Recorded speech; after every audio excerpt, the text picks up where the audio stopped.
첫 주일을 맞아 당신의 비전은 무엇입니까? 라는 주제로 말씀을 나누도록 하겠습니다.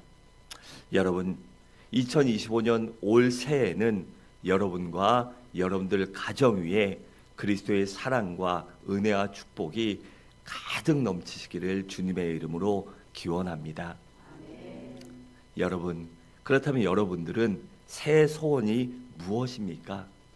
그리고 여러분들의 꿈과 비전은 무엇입니까? 또 바라기는 사랑이 많은 하나님이 여러분들의 꿈과 비전과 소원을 이루어 주시기를 바랍니다. 여러분, 우리 그리스도인들의 궁극적인 인생의 목적이 있다면 그것이 무엇이어야 할까요? 다시 말해 우리 그리스도인들의 평생의 비전은 무엇이어야 하는 것입니다. 첫째는 오직 하나님께 영광을 돌리는 것이 되어야 합니다. 왜일까요? 바로 하나님께서 영광을 받으시기 위하여 사람을, 온 우주를 창조하셨기 때문입니다. 그래 이사야 43장 7절에 이렇게 말씀합니다. 물은 내 이름으로 일컫는 자 곧 내가 내 영광을 해 창조한 자를 오게 하라. 그들을 내가 지었고 만들었느니라 라고 했습니다. 그렇게 하나님께 영광 돌리는 것이 바로 우리를 만드신 목적이고 우리를 구속하신 목적이기 때문에 우리의 인생의 가장 최고의 꿈과 비전은 하나님께 영광을 돌리는 것이 되어야 하는 것입니다. 또한 둘째로는 우리 그리스도인들의 비전은 오직 복음을 증거하는 것이 되어야 합니다. 여러분, 주님의 지상 명령이 무엇입니까? 마태복음 28장 마지막에 뭐라고 합니까? 너희는 가서 모든 족속으로 제자를 삼아 아버지와 아들과 성령의 이름으로 침례를 베풀고 내가 너에게 분부한 모든 것을 가르쳐 지키게 하라라고 했습니다.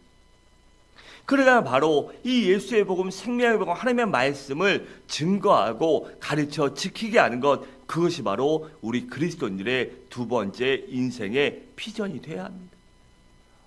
셋째로는 우리 그리스도인들의 비전은 바로 교회를 세우는 것이 되어야 합니다. 왜일까요? 교회란 그리스도의 몸이요, 그리스도의 피값을 집으로 산 예수의 몸이요, 하나님의 집이기 때문입니다. 그래 골로새 1장 24절 이렇게 말씀합니다. 내가 이제 너희를 위하여 받는 괴로움을 기뻐하고 그리스도의 남은 고난을 그의 몸된 교회를 위하여 내 육체에 채우노라 라고 했습니다. 그래가 사도 바울은 주님의 몸된 교회를 세우기 위해서 그 엄청난 고난을 감당했다는 것입니다. 그래서 우리도 내가 그리스도인이라면 주님의 몸된 교회를 세우기 위하여 받은 고난의 흔적이 내 몸에, 심령에, 인생에 남아야만 하는 것입니다. 만약 그런 것이 하나도 없다면 그건 고민해 볼 문제입니다. 물론 과거처럼 어떤 고문을 받고 예수 믿는다고 교회 다닌다고 핍박받고 잡혀가고 지금 그런 시대는 아닙니다. 물론 앞으로 어떻게 될지 몰라요. 하지만 그렇게 육체적인 고난이 그 꼭 고문받고 감옥 가는 것이 아닙니다. 내 육체에 채우노라, 내 인생에, 내 삶에 채우노라는 내 마음과 심령과 삶에 그 고난의 흔적이 반드시 남아있어야 한다는 것입니다. 그래서 우리도 주님의 몸된 교회를 세우는 것이 우리의 비전이 되시기 바랍니다. 넷째로 우리 그리스도인들의 비전은 이웃을 섬기는 것이 되어야 합니다. 여러분, 우리 주님이 오신 목적 중 하나는 바로 다른 사람을 섬기기 위해 이 땅에 오셨습니다. 그래서 마가복음 10장 45절 이렇게 말씀합니다. 인자에 온 것은 섬김을 받으려 함이 아니라 도리어 섬기려 하고 자기 목숨을 많은 사람의 대속물로 주려 함이니라 라고 했습니다. 여러분, 우리 크리스찬들은요, 이러한 네 가지 궁극적인 인생의 목적을 이루기 위해서 반드시 필요한 것들이 있습니다. 그것은 바로 우리에게 지식이 필요합니다. 또 재능도 필요하고 권세와 명예가 필요합니다. 또 물질이 필요하고 출세와 승진도 필요하고 성공이 필요합니다.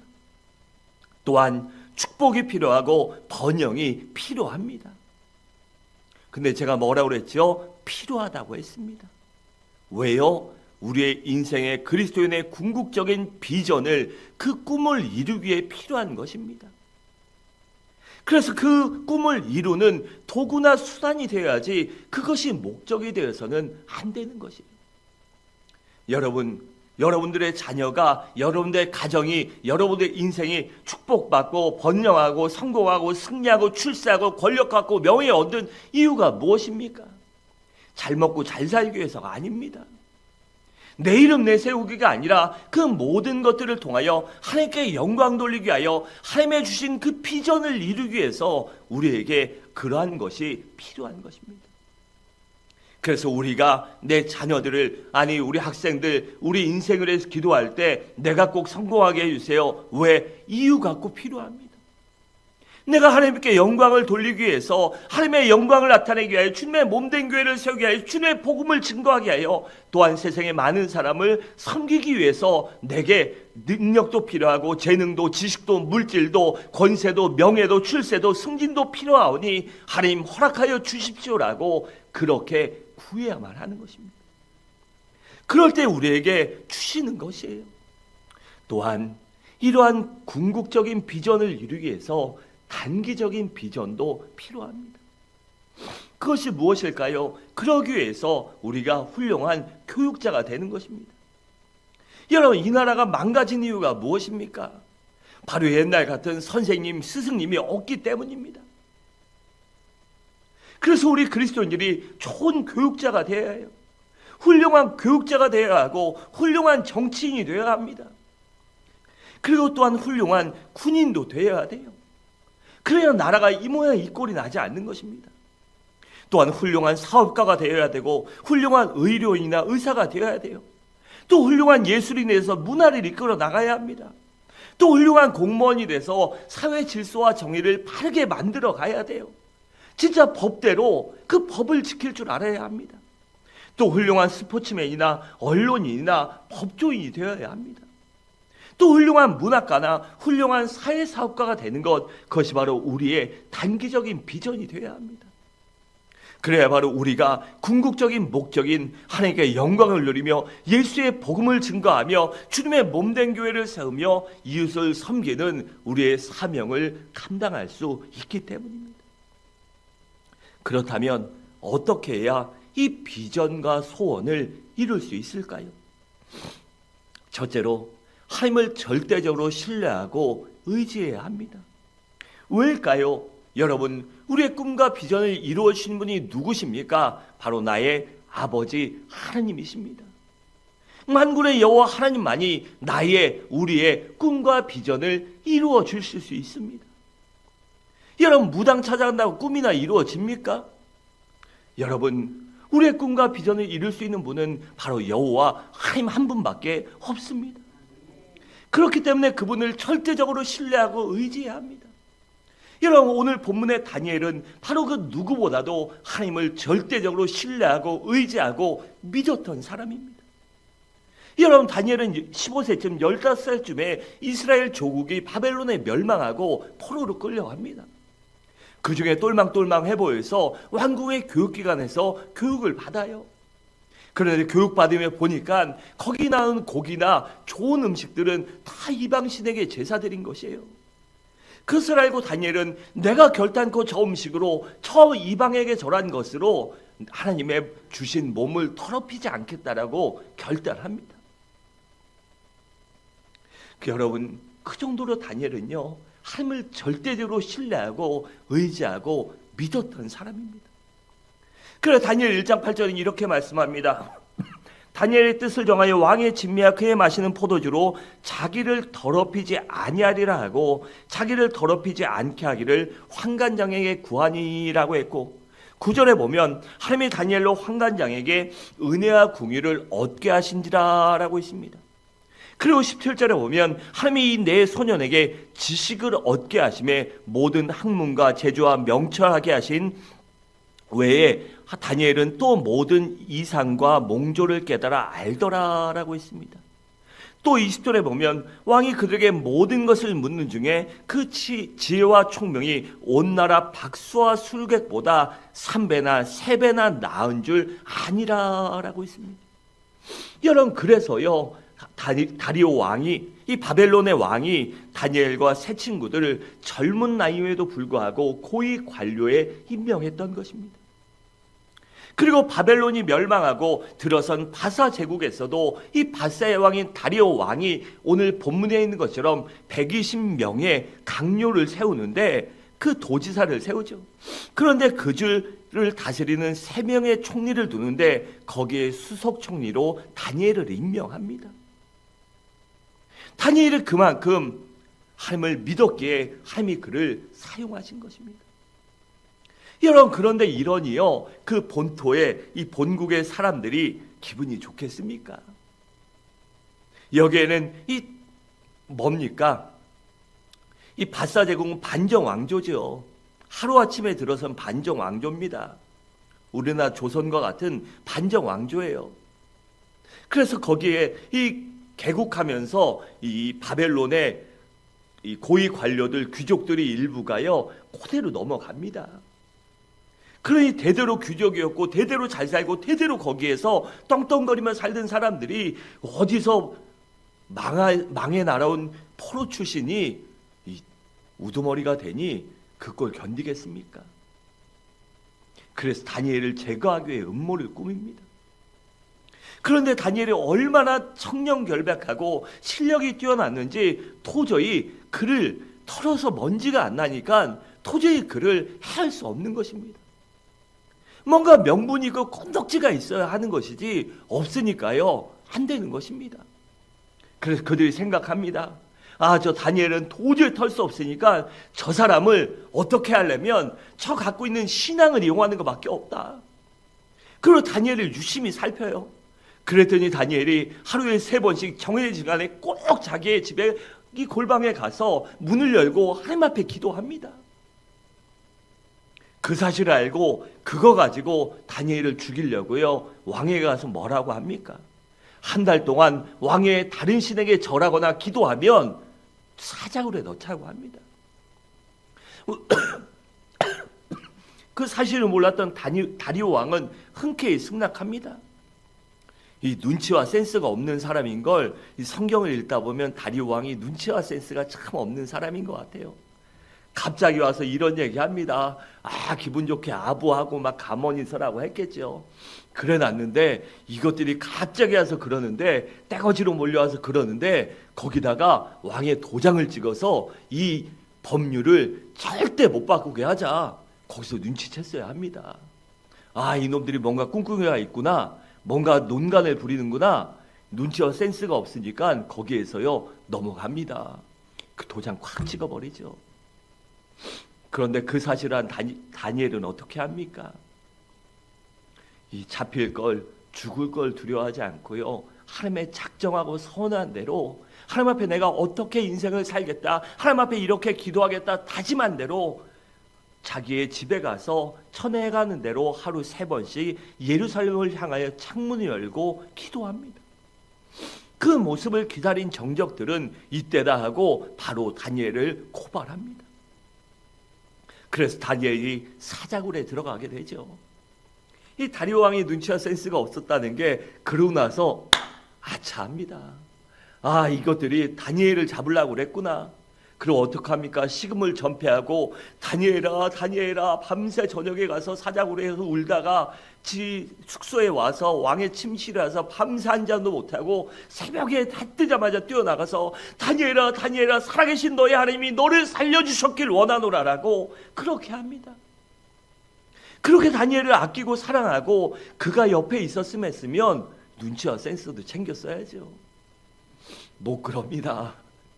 그런데 그를 누가 지켜주십니다? 하나님이 지켜주셨습니다. 그래서 이 사자굴에 들어간 다니엘은요, 머리털 하나 상하지 않고 살아나오게 됩니다. 그 결과로 다니엘은 더욱더 존귀한 자가 되고 정적들은 모조리 한순간에 사자밥이 되게 됩니다. 더 나아가 다리오 왕은 온 백성들에게 이 다니엘이 섬기는 하나님을 섬기라고 그렇게 명령합니다. 여러분, 다니엘을 지켜주신 분도 하나님이시오, 다니엘을 두 제국에서 총리로 만드신 분도 하나님이십니다. 이유는 무엇일까요? 바로 다니엘이 절대적으로 하나님을 신뢰하고 의지하고 믿고 따랐기 때문입니다. 여러분, 하나님을 이렇게 절대적으로 신뢰하고 의지하는 사람은 몇 가지 특징이 있습니다. 그것은 어떠한 경우에라도 하나님만을 나타내고 하나님만을 앞세우고 하나님을 증거할 줄 압니다. 그리고 어떠한 경우에라도 하나님을 신뢰하고 결코 그 믿음이 흔들리지 않습니다. 또 어떠한 경우에라도 낙심하거나 포기하지 않고 소망 가운데 인내할 줄 압니다. 그리고 하나님은 바로 그런 사람들을 들어 쓰시는 것입니다. 그런 사람을 들어 쓰시고 비전과 꿈과 소망을 이뤄주시는 것입니다. 그러므로 우리 모두 올 한 해에는 더욱더 절대적으로 하나님만을 의지하며 바라며 살아가시기 바랍니다. 둘째로, 좋은 친구를 사귈 줄 알아야 합니다.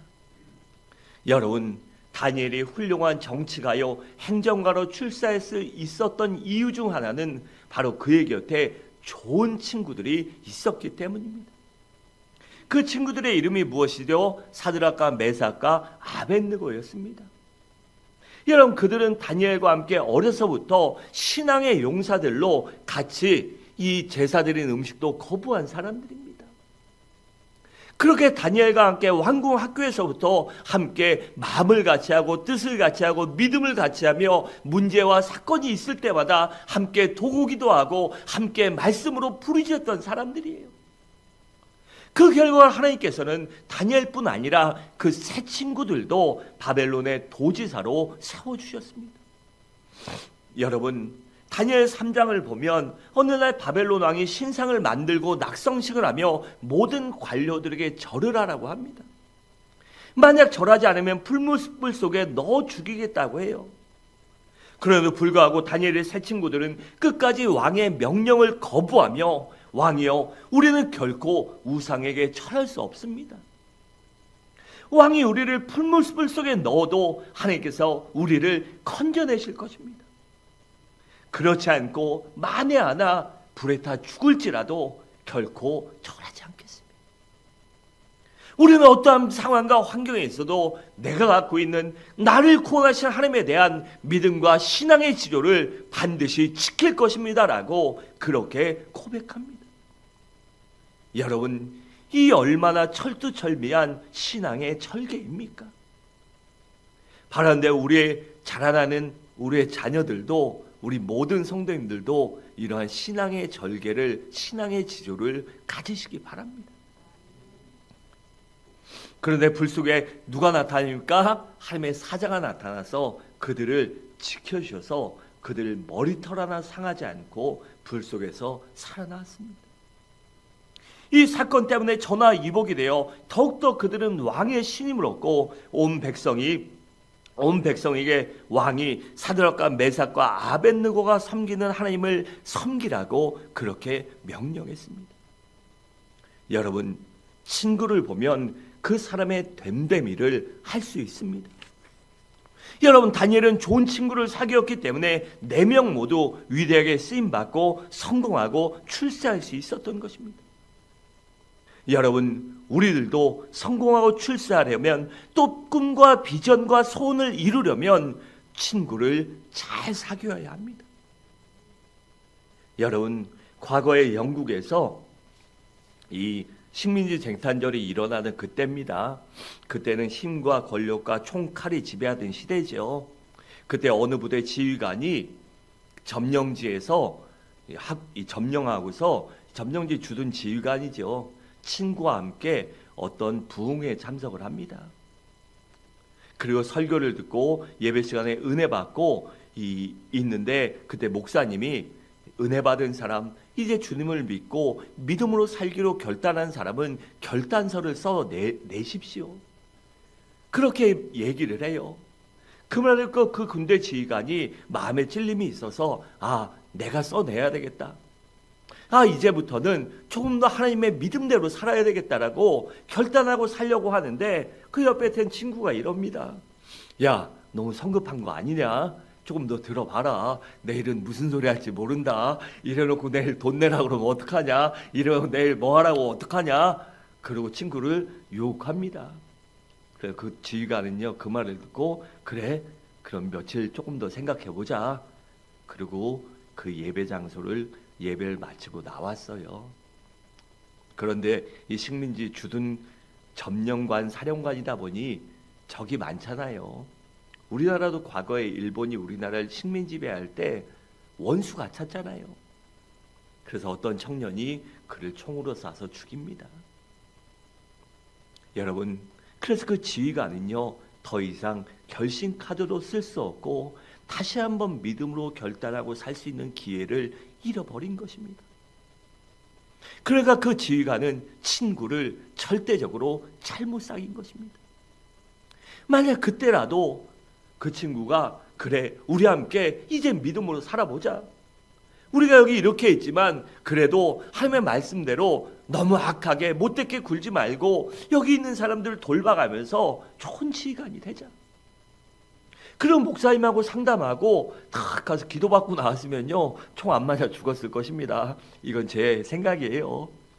기다리다가 그렇잖아요. 30분 1시간 지나도 한 30분 지나도 안 나오면 먼저 갖는 개벼 안 갖는 개벼 하지, 거기 누가 1시간 2시간을 기다립니까? 그러니까 그는요, 친구 잘못 만나서 잘못 사귀어서 인생을 망친 것입니다. 반면에 우리가 잘 알고 있는 음악가 핸델은 원래는요, 술과 쾌락으로 아주 방탕한 생활을 했던 사람입니다. 그렇게 살아가는 어느 날 밤도 술에 취해서 집에 돌아왔는데 친한 친구에게 편지가 와 있었습니다. 그래서 그 편지를 열어봤더니 그 편지에는 한 편의 시가 적혀 있고 그 시로 아름다운 곡을 작곡해 달라는 친구의 부탁이 있었습니다. 그래서 핸델이 그 시를 읽기 시작해요. 그런데 그 시를 읽으며 마음이 변하기 시작합니다. 그 시 내용은 이렇습니다. 위로하라, 위로하라, 내 백성을 위로하라. 오주 하나님이 말씀하신다. 주의 영광을 드러내고야 말리라. 그 육체가 그 영광을 보리라. 라는 이사야 40장의 말씀을 인용한 시였어요. 핸델은 아름다운 곡을 쓰기 위해서 그 시를 자꾸만 읽다가 자기의 삶을 반성합니다. 그리고 방탕한 생활을 청산하고 진실하게 신앙생활을 하기 시작해요. 내가 믿음으로 살아야 되겠다. 내가 이 아름다운 곡조로 하나님께 영광 돌리는 정말 아름다운 곡을, 하나님께 최고로 영광 돌릴 수 있는 곡을 써봐야 되겠다라고 결단합니다. 그리고 그의 나이 56세이던 1741년 8월에 그는 모든 것을 잊고 오직 작곡에 전념합니다. 그리고 22일 동안 식음을 전폐하며 이 잠도 안 자면서 22일 동안 목숨을 걸고 써냅니다. 마침내 9월 15일 역사적인 명곡 메시아를 완성했습니다. 여러분, 그러니까 핸델은요, 좋은 친구를 사귀어서 삶도 변화되고 더 훌륭한 음악가가 될 수 있었던 것입니다. 바란데 우리 모두 이렇게 좋은 친구를 사귀시기 바랍니다. 믿음의 친구, 신실한 친구, 정말 내가 아프고 외로울 때, 내가 사망의 음침한 골짜기를 거닐지라도 나와 함께 하시는 하나님과 주님처럼 나를 조금이나마 생각해 줄 수 있고 조금이나마 염려하며 진정으로 나를 아낄 수 있는 좋은 친구들을 만나시기 바랍니다. 셋째로, 자신의 실력도 꾸준히 쌓아야 합니다. 우리 3절을 함께 읽겠습니다. 시작.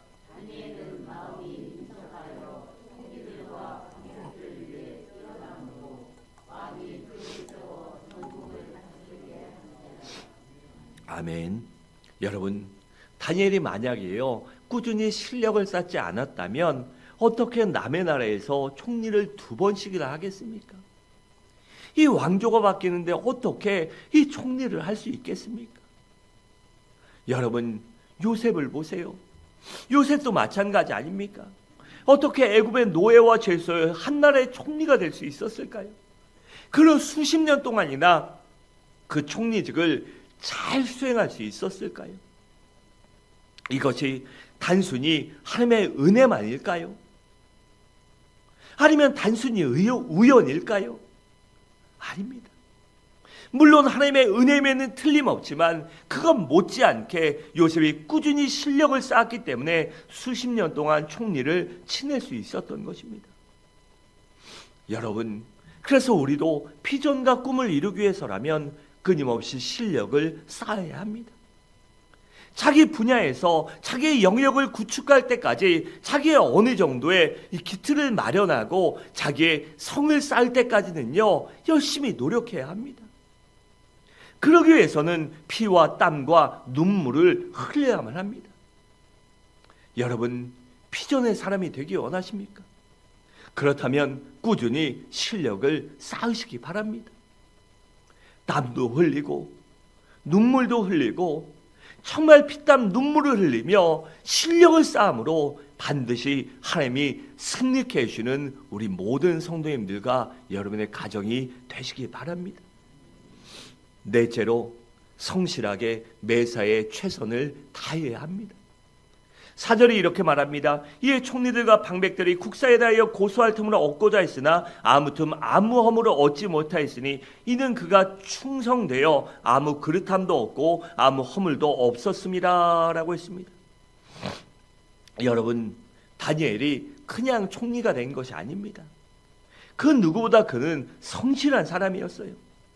그렇기 때문에 이 포로 출신의 이 노예지요, 어떻게 보면 이 포로 출신의 사람이 이 성공한 것입니다. 여러분, 다니엘이요, 그거보다 더 심한 거 아닙니까?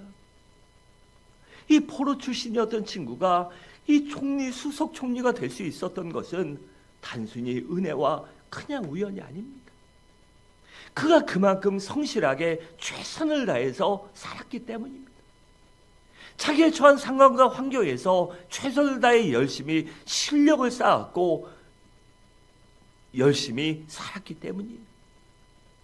그렇다면 성실한 사람의 특징이 무엇일까요? 먼저 성실한 사람은 인격이 신실합니다. 그리고 정직합니다. 그리고 깨끗해요. 그리고 자기가 맡은 일에 최선을 다하고 끝까지 충성할 줄 압니다. 여러분, 다니엘과 마찬가지로 이 꿈과 비전을 말할 때 나오는 사람 요셉이 있죠. 여러분, 그도 정말로 신실하고 성실한 사람이었습니다. 아버지 야곱을 심부름 시켰을 때도 끝까지 순종했습니다. 또 보디발 집의 노예로 팔려가서도 최선을 다했기 때문에 젊은 나이에 그 가정의 총무가 된 것입니다. 또 억울하게 옥에 갇혔을 때도 최선을 다했기 때문에 모범수가 되어서 교도소장의 전속 역할을 할 수 있었던 것입니다. 또 애굽의 총리가 되어서도 그 기근, 하나님의 은혜로 7년의 기근을 막았다고 그게 수십 년 갑니까? 그 영화가 수십 년 갑니까? 모릅니다. 그걸 모르는 세대가 태어납니다. 그거와 상관없는 세대가 태어납니다. 그런데도 어떻게 갈 수 있었을까요? 바로 그가 성실하고 최선을 다했기 때문입니다. 여러분, 그래서 우리도 어떤 경우라도 핑계대지 말고 최선을 다하시기 바랍니다. 어떤 경우라도 불평불만하지 말고 최선을 다하시기 바랍니다. 내 마음에 들든 안 들든 관계없이 어떤 일이 주어지면 최선을 다하시기 바랍니다. 그리고 정직하고 깨끗하시길 바랍니다.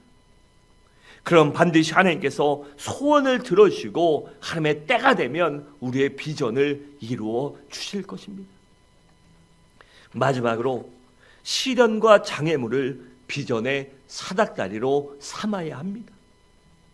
여러분, 다니엘이 한 나라의 국무총리가 이 수석총리가 되는 것은요, 그냥 쉽게 된 것이 아닙니다. 그 과정 속에 우리가 읽은 이 다니엘서만 해도요, 얼마나 굵직굵직하고 우리가 평생 가도 못 만날 사건들이 얼마나 많이 있습니까? 그러니까 다니엘은요, 그 숱한 위기와 시련과 고통을 겪었다는 것입니다. 그럼에도 불구하고 다니엘은 결단코 포기하지 않았습니다.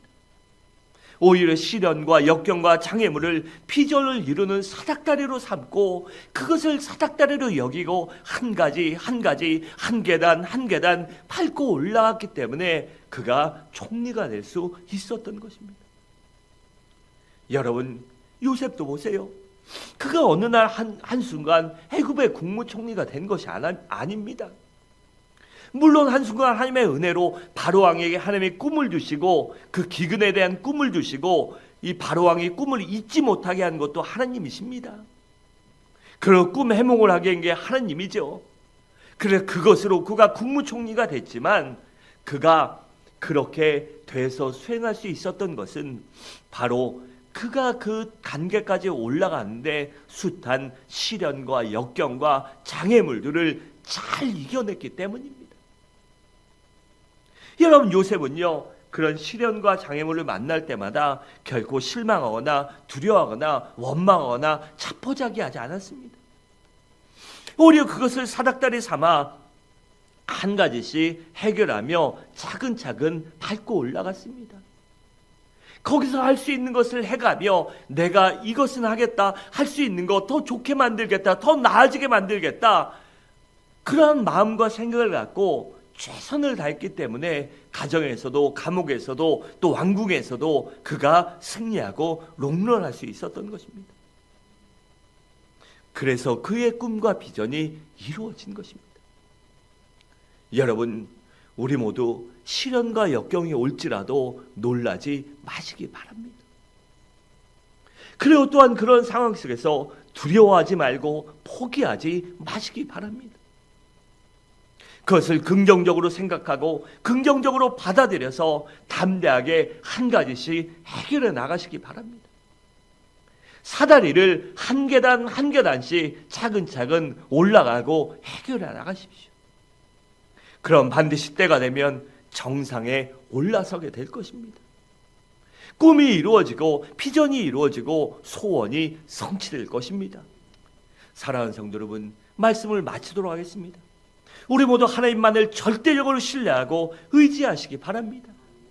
그런 믿음으로 좋은 친구를 사귀며 실력을 꾸준히 쌓아가며 성실하게 매사에 최선을 다하고 시련과 장애물을 비전과 꿈을 이루는 사닥다리로 생각하고 그것을 이겨내시기 바랍니다. 그래 반드시 하나님께서 우리의 꿈과 비전을 이루어주시는, 소원을 이루어주시는 복된 삶을 살아가시기를 주님의 이름으로 간절히 축원합니다.